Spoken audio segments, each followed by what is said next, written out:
Brockton at one time was the shoe capital of the world, and 1 out of every 5 shoes was made in the city of Brockton. Between the periods of 1890 and 1910, arguably Brockton was the place to be in the United States of America.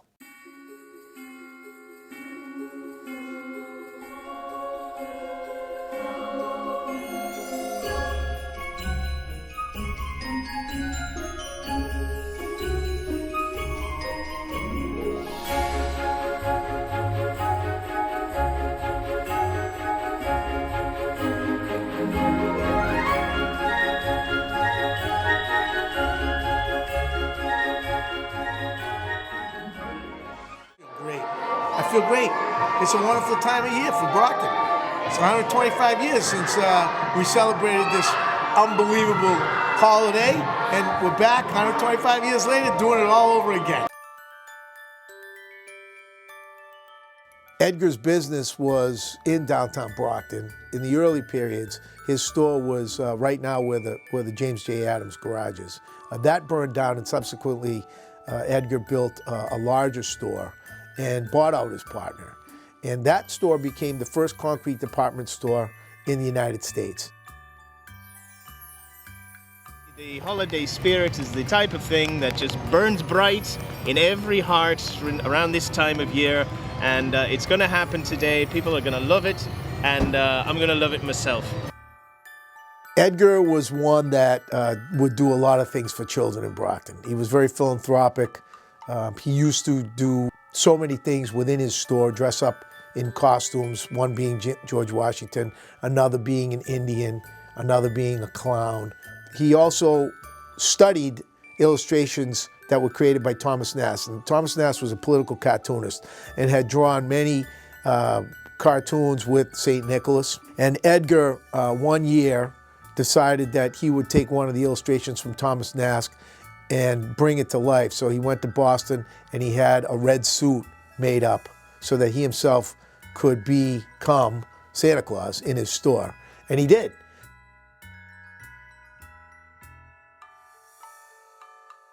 The story is that from that point, the whole embodiment, the whole idea of Santa Claus came to life out of books.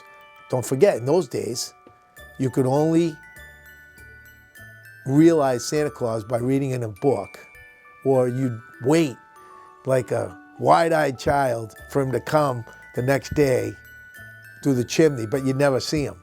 Well, in his infinite wisdom, he brought Santa to life.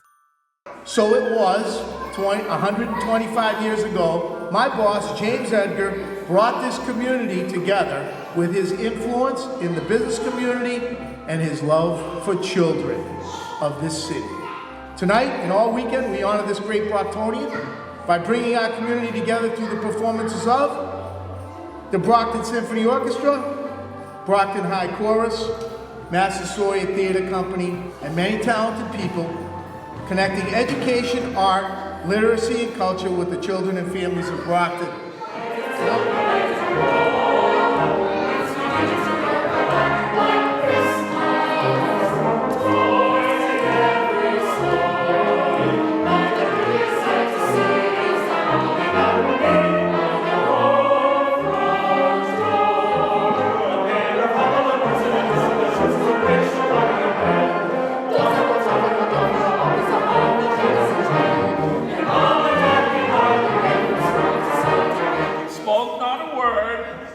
But went straight to work and filled the stockings, then turned with a jerk, and laying his finger aside of his nose, and giving a nod up the chimney he rose. Over the course of the years, I am absolutely not a writer, but I had read enough things about Edgar to understand who he was. I started to formulate a story, part fact, part fiction, using history as a hook, but also something that would be interesting to children and or any other reader of any age.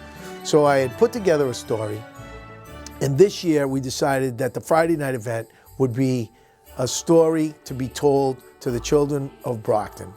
And at the end of that story, Santa Claus would come. Can Santa come and visit us in Brockton? Please, please.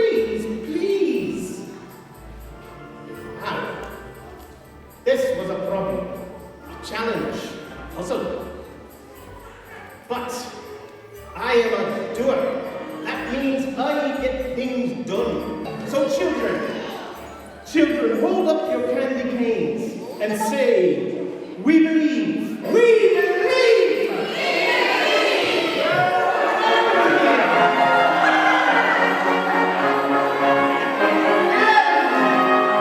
And the book has to do with a candy cane portal. And you'll have to read the book in order to understand the magic of what that portal is. But basically, if you believe in the candy cane, it will take you to the North Pole and you'll be able to see Santa. And at the end of the story, when we read it, Santa Claus came in. It was a wonderful evening and a great way to start a tribute to Edgar for the weekend. We had an actor by the name of Craig O'Connor from Massasoit. He was James Edgar. We had a gentleman from the mayor's office, Chief of Staff Bob Buckley. He also read The Night Before Christmas to the children. The Brockton Symphony was there, and it was a great backdrop for a wonderful evening.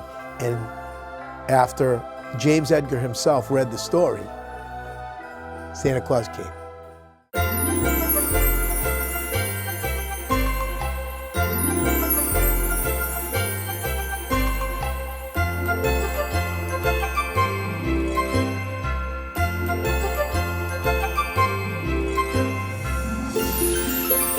We went out to the community, and I'm very proud of how this whole event has taken place since 1991 when I got involved.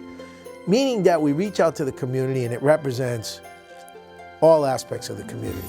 And I think that's what I'm most proud about, the fact that we've been able to have this parade which celebrates our city, celebrates Brockton, allows the people of Brockton to celebrate their city at holiday time. And understanding the diversity of our community really speaks of the richness of our cultural backgrounds and our cultural heritage, and we celebrate that. I think that's why the parade is successful. So from those early days where we started out with 900 people to this year and years past, most recently, 10, 12, 14,000 people in downtown Brockton. Happy holidays to your family from ours. This is part of the Haitian Community Partnership, and what we're doing is basically just setting up. Some of our materials came a little bit late, but because of the rain, we've decided to use a large umbrella that's typically used to hold back the sun in our backyard. You see it? So everybody's workaholics today.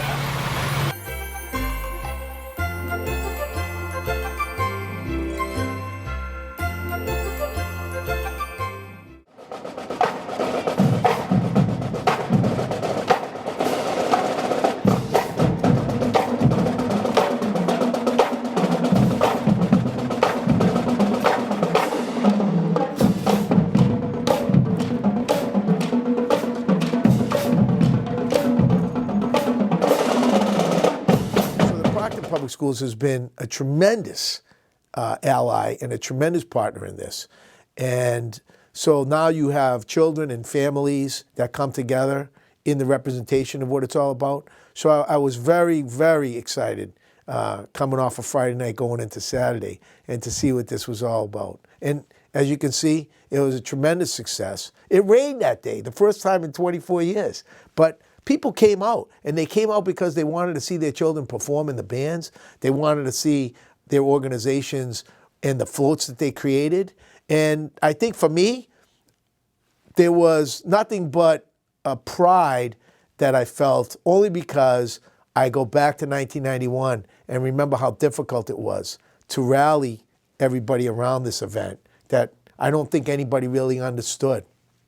But the history and the cultural diversity and the fact that we have the story of the first department store Santa all allowed this event to come together and actually set the stage for next year, which is our 30th anniversary. There's a heart and soul in the community, and that's what it's all about as far as I'm concerned. I agree, and I think that the people who marched in the parade and were walking up Main Street and seeing the people cheering and waving and calling out their names, it really made them feel just so much gratitude that people came out to support them and support their efforts. Yeah. So Yeah. Yeah. So, you know, USA Christmas Town, live and well, that's what we're known for, that's what we are, and that's what we're going to continue. So hopefully, if you didn't join our events this year, from year after year, you'll come down and you see what we're all about. It's awesome. Nick, Right. it's been a pleasure. It's been awesome. And remember, the best way to spread Christmas cheer is singing loud for all to hear.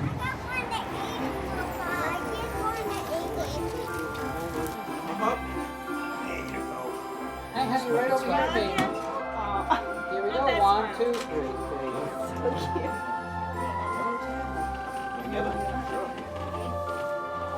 All right, ladies, right over here, me. Here we go. One. Merry Christmas! Merry Christmas from Brockton! Merry Christmas from Brockton! Merry Christmas from Brockton! Tell me why you're here today. I came to see the tree lighting. See the Christmas tree light up? The Christmas tree lighting, okay. Are you excited about that? Yeah! There's a renaissance in downtown Brockton. There's over $180 million worth of investment that's going on down here. There's a renaissance within. There's a renaissance with the fact that we're revisiting his story. And USA Christmas Town, although it's in its early stages, absolutely is for sure Brockton, Massachusetts. Let's see what happens here. Whoa!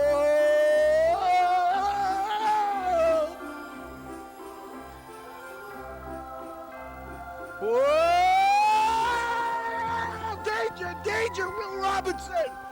Oh! Whoa! Whoa! Where are we? It looks like a float. Hello, Brockton.